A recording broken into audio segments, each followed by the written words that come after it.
A racist police officer believed he held absolute power the moment he drew his service weapon and smashed the driver's side window of a black woman's car, just to arrest her for raising her voice. He paraded her through the station like a trophy, never realizing he had just taken the most feared federal prosecutor in the state into custody. By the time the truth crashed over him, his entire world lay in ashes, burned to the ground by the very woman he had tried to silence. How would you react in a moment like that? Where are you watching this unfold right now?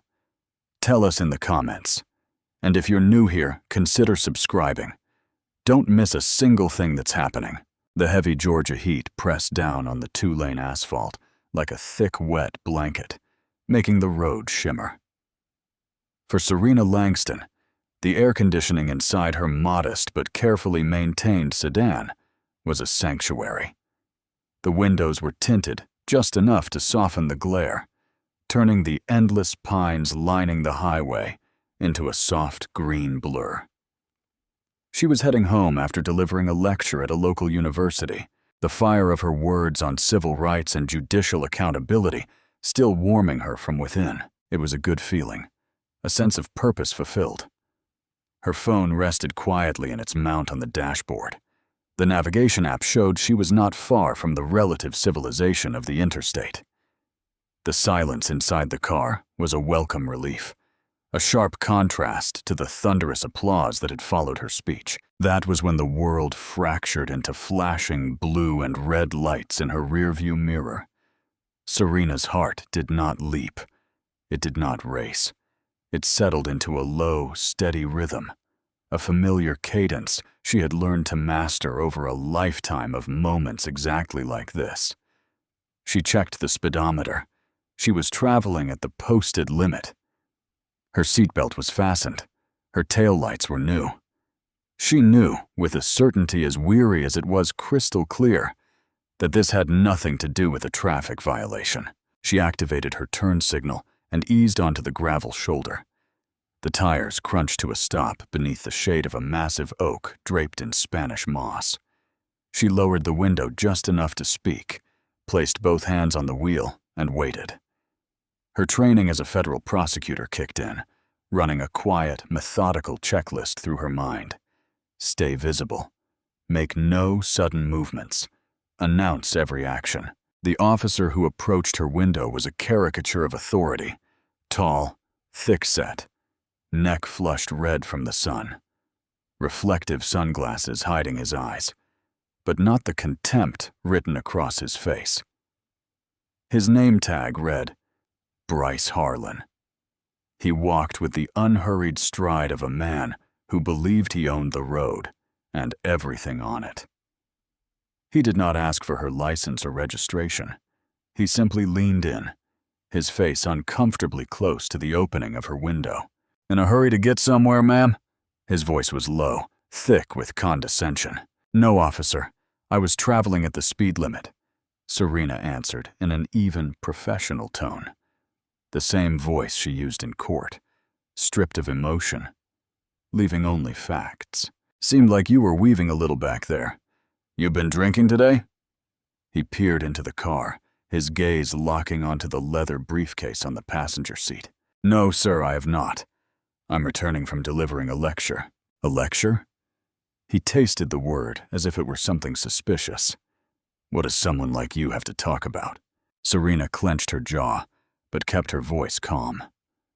"I was a guest lecturer at the University of North Georgia. The subject was constitutional law." She chose her words deliberately. They were both a test and a shield. Bryce Harlan gave a dry, humorless chuckle. "Constitutional law. That's a good one. One of those types who knows what they've got. You out here stirring up trouble?" The accusation hung in the air between them. Stirring up trouble. That was the charge leveled against anyone who dared question the status quo in towns like this. A charge her ancestors had faced simply for walking, for speaking, for existing.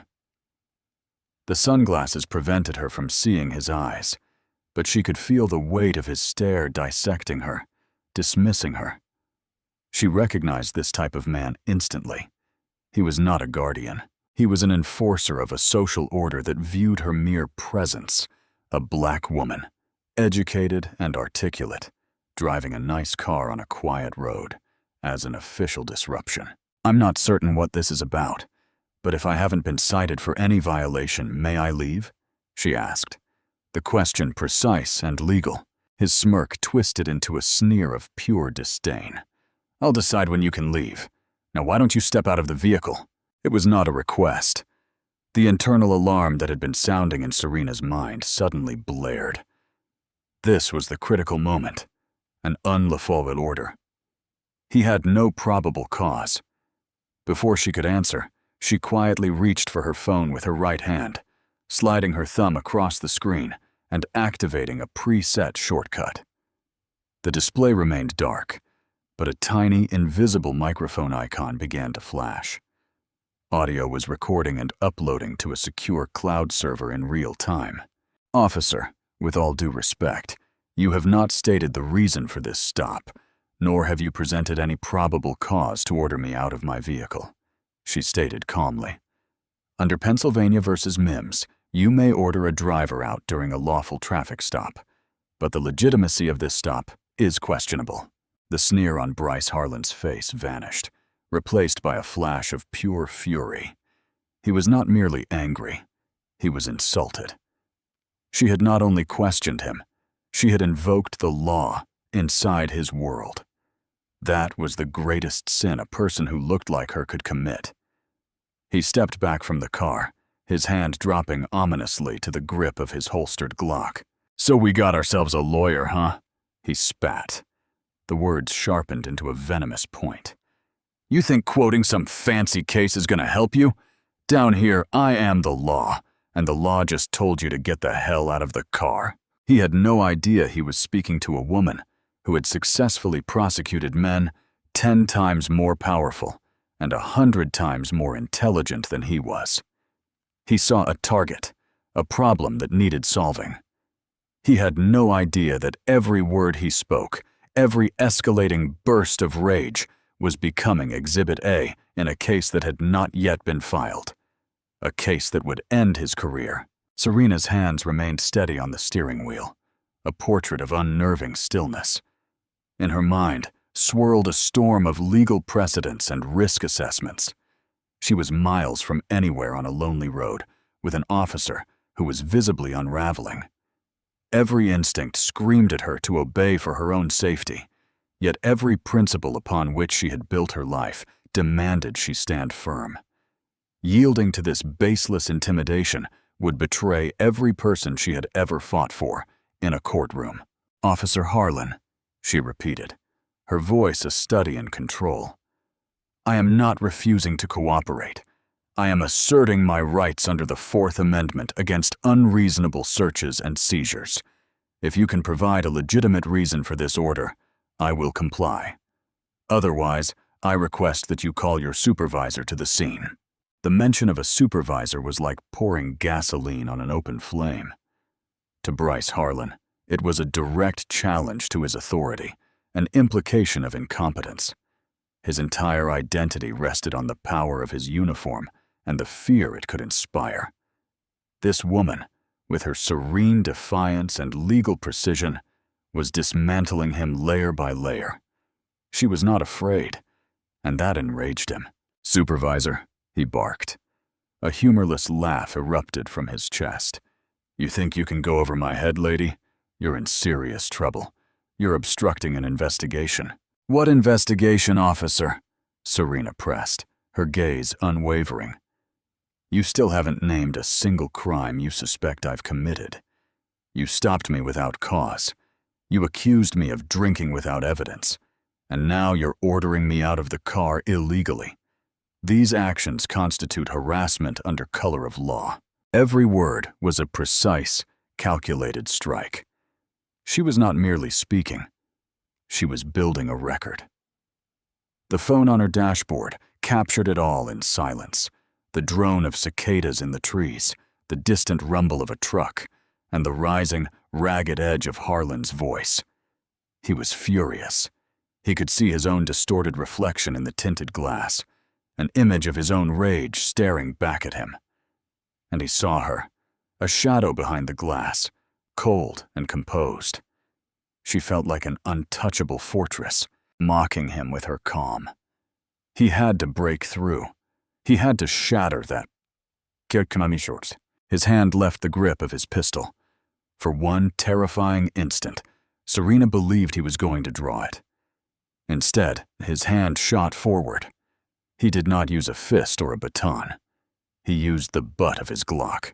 The sound was explosive, a deafening crack that tore through the quiet afternoon. The tempered glass of the driver's window did not simply break. It detonated. A spiderweb of fractures bloomed in an instant before the entire pane imploded, showering Serena in a cascade of glittering cubes. They rained across her lap, her hair, the passenger seat. Sharp fragments stung her cheek and she flinched. A deep, controlled breath was her only reaction. The sanctuary of her car had been violated.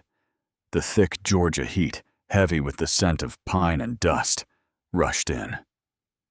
Harlan stood there breathing hard, arms still extended, knuckles white around the pistol. The reflective sunglasses could not hide the frantic gleam of victory in his posture. He had breached her fortress. He had used the very symbol of his authority not as a legal tool, but as a blunt weapon of pure rage. "I said," he growled in a low, threatening voice as he reached through the shattered window. "Get out of the car." His hand clamped onto her arm, fingers digging into her bicep with brutal force. The shock of the broken glass was instantly replaced by the cold, hard reality of physical assault. This had escalated beyond a legal confrontation. It was now an attack. Serena allowed herself to be pulled from the vehicle, moving with the mind of a prosecutor. She did not struggle. Resisting now would only give him the excuse he desperately craved to escalate the violence and muddy the clarity of his crimes. Standing on the gravel shoulder, blinking in the intense sunlight, the tiny cubes of safety glass crunched beneath her sensible shoes. She felt a thin trickle of blood from the small cut on her cheek, a warm line against her skin. She looked at the jagged hole where her window had been, then at the man who had just committed aggravated assault and destruction of property. He shoved her against the side of the car. The hot metal burned through her blouse. He twisted her arms behind her back with unnecessary force. The cold steel of the handcuffs bit into her wrists. The metallic click as they locked was final. "Serena Langston," he announced, yanking her upright as he began reading her rights in a mocking, sing-song tone. "You have the right to remain silent." Serena remained silent, not from fear, but from strategy. The recording was still active. He had just assaulted her, detained her illegally, and was now arresting her on false pretenses. He believed he had won. He believed he had finally put the loud-mouthed woman in her place. He basked in the glow of his dominance, completely unaware that he had just placed his career, his freedom, and his future in mortal danger. The sound of that broken glass would echo far beyond this lonely Georgia road. It would be the sound that brought his entire world crashing down. The ride to the station was a parade of humiliation orchestrated by a victor savoring his conquest. Officer Harlan did not activate the siren. He drove slowly, well below the speed limit, as they left the rural stretch and entered the main street of the small town of Harmony Creek. He cracked his own window, not for air, but so the spectacle would be more public. He wanted people to see. He wanted them to witness how an arrogant outsider was brought to heel. Serena sat in the hard plastic back seat of the patrol car, the metal cage pressing against her side with every turn. She could feel the stares of pedestrians, faces mixing curiosity, pity, and in some cases a grim, knowing resignation. They saw a familiar scene, a black person in the back of a patrol car, one more statistic in a story as old as the town itself. They did not see a federal prosecutor. They saw a problem solved. Harlan watched her constantly in the rearview mirror, wearing a triumphant, smug smile. "Not so talkative now, Miss Constitutional Law," he taunted, his voice dripping with satisfaction. "Cat got your tongue?" Serena stared straight ahead at the back of his neck. Her silence was a wall he could not breach. He wanted a reaction. Tears, anger, begging. He wanted to watch her break. She would give him nothing. Her mind was already a courtroom, and she was preparing her opening statement. The charges were stacking up in her head, clear and precise. Deprivation of rights under color of law. Title 18 of the United States Code, Section 242. A federal crime. His crime. And she, Serena Langston, was both the government's star witness and, in a very real sense, its lead prosecutor. The small cut on her cheek had stopped bleeding, but she could feel the dried blood stuck to her skin. It was physical evidence of the assault, proof she wore on her face. Shards of glass still glittered on her dark blazer like malevolent diamonds. Every piece was a testament to his uncontrolled rage. He thought he was simply arresting some ordinary woman. He had no idea he was delivering the evidence of his own conviction straight to the police station. The Harmony Creek Police Department was a low, unremarkable brick building from the 1970s. Flags of the United States and Georgia hung at equal height by the entrance, limp in the humid air. Harlan parked in his designated spot with a flourish and took his time getting out. He walked around, yanked the door open, and said, "All right, let's go. Welcome to Harmony Creek Hospitality." He pulled her from the back seat with a look of pure contempt, gripping her arm firmly and marching her toward the entrance as if she were easy prey. Inside, the station smelled of burnt coffee, industrial cleaner, and stale cigarette smoke. A weary-looking dispatcher sat behind a plexiglass window, barely glancing up from her crossword. Two other officers milled around and stopped to watch Harlan's procession. Their faces showed a flicker of interest, quickly masked by professional indifference. But Serena could read the undercurrent.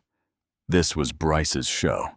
"Got ourselves a live one, boys," Harlan announced to the entire room in a voice booming with false bravado. "Obstruction, resistance, and a whole lot of attitude. Gonna be a fun afternoon of paperwork." He shoved her toward the booking counter, forcing her to stand in the center of the room. The handcuffs dug even deeper into her wrists. It was a position of maximum vulnerability designed to intimidate. But Serena was not looking at Harlan or the other officers. Her eyes scanned the room, noting the location of the security cameras, the names on the office doors, the entire layout of her new battlefield. One of the other officers, a younger, nervous-looking man, asked, "What happened to her car window, Bryce?" Harlan laughed. "She got a little restless. Window had a disagreement with my service weapon. Lucky that's all that happened." He said it so casually, a confession of a crime delivered like a punchline. He was so certain of his impunity, of the protective shield of his badge and the complicity of his colleagues, that he did not even see the need to lie. Not yet. Serena's silent, diligent witness, her phone, had been taken during the search and placed in an evidence bag on the booking counter. The recording stopped the moment it lost data connection inside the thick walls of the station. But the most crucial parts had already been captured. The unlawful stop, the harassment, the admission of smashing the window, and the baseless arrest. Everything from this moment forward was merely the epilogue of his downfall. "Sit her down over there," ordered a new voice, older, deep, and authoritative. From an office marked Chief of Police emerged a man in his 50s. Chief Donovan Reeves was a heavy-set man whose uniform strained at the buttons over his belly. He wore the weary expression of someone who had seen it all. He looked at Harlan, then his eyes settled on the handcuffed woman standing silently by the desk. He squinted, tilting his head slightly. A flicker of something, not recognition, but a vague sense of familiarity, crossed his face. He had seen her somewhere before, on television, in the newspaper. "What's her name?" Chief Reeves asked, his gaze fixed on Serena. "Hasn't told me yet, Chief," Harlan lied smoothly. "Been uncooperative from the start." Serena decided the moment had come. She held the chief's gaze directly, her posture as upright and dignified as the handcuffs would allow. "My name," she said in a clear, resonant voice that filled the silent station, "is Serena Langston." She watched the name register on Chief Reeves's face. He blinked once, then twice. Everything shifted. Serena Langston. The name was tied to something important, something recent. He had a newspaper on his desk, a story about the major federal case in Atlanta, the prosecution of a corrupt sheriff's department in a neighboring county. The chief's face drained from flushed to a sickly pale white. His jaw went slack. His eyes moved from Serena's calm, powerful face to the cocky, ignorant face of Bryce Harlan. In that instant, he understood the magnitude of the disaster that had just walked through his door. The silence that fell over the station was absolute. The hum of the fluorescent lights overhead suddenly seemed deafening. The dispatcher froze with her pen suspended over the crossword. The other two officers stopped their idle chatter, eyes darting between their ashen-faced chief and the handcuffed woman he was staring at, as if he had just seen a ghost. Chief Donovan Reeves felt a cold wave of terror, a sensation he had not experienced since he was a rookie, facing a shotgun-wielding suspect. But this was worse. This was a bureaucratic and legal nightmare created by his own officer. Serena Langston. The name hit with the force of a gunshot. Assistant United States Attorney Serena Langston, the woman who had just dismantled the entire command structure of the Wilkes County Sheriff's Office for civil rights violations. The woman whose photograph had recently appeared on the front page of the Atlanta Journal-Constitution. The woman the governor himself had publicly praised for her tenacity. And she was standing in his station, handcuffed, with a cut on her cheek and glass shards in her clothing. "Bryce," Chief Reeves said, his voice cracking. He cleared his throat, trying to reclaim some authority. "Bryce, what did you do?" Bryce Harlan still did not understand. He was still riding the high of his victory, misreading the chief's shock as awe at his bold arrest. "Just doing my job, Chief," he said proudly, chest puffed out. This one was a real piece of work, spouting all kinds of legal nonsense and refusing to obey. Had to be firm with her. She was a danger to herself and others. The chief's eyes widened. He looked at Serena, whose expression had not changed. She was a statue of serenity, watching the scene with distant, almost clinical interest. She was no longer the accused. She was an observer, a judge. "Bryce, you monumental idiot," Reeves finally said in a choked, barely audible voice. He took a staggering step forward. "Do you have any idea who this is?" Harlan's smile finally faded. He looked from his chief's panicked face to Serena's impassive one. The triumphant certainty began to curdle in his stomach, replaced by a growing unease. "Some lawyer," he said. "Some kind of city troublemaker." "This," Chief Reeves said, pointing at Serena with a trembling finger, "is Assistant United States Attorney Serena Langston. She prosecutes federal cases like, for example, police officers who assault citizens and violate their civil rights." The words struck Bryce Harlan like a physical blow. He went as pale as his chief. His mouth fell open, and a small, pathetic whimper escaped his lips.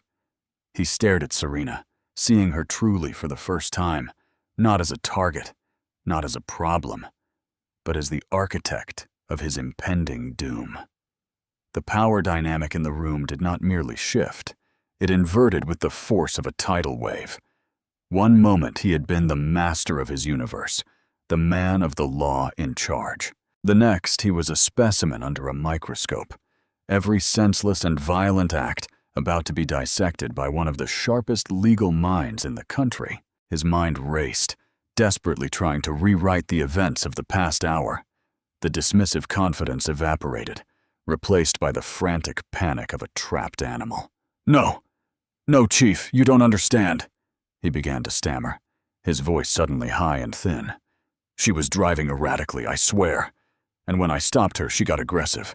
She threatened me. I feared for my life." The lie was so blatant, so pathetic, that one of the other officers let out an involuntary snort of disbelief before quickly stifling it. "She threatened you?" Reeves repeated, his voice thick with fury and disbelief. "This woman?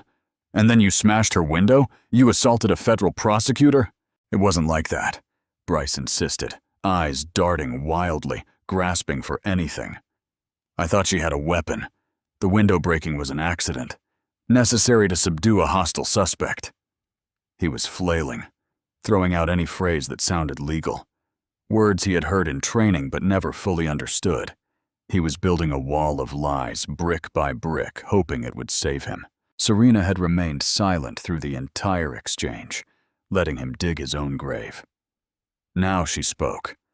Her voice cut through his babbling with the clean, sharp edge of a scalpel. "Chief Reeves," she said, her gaze locked on the terrified man in charge.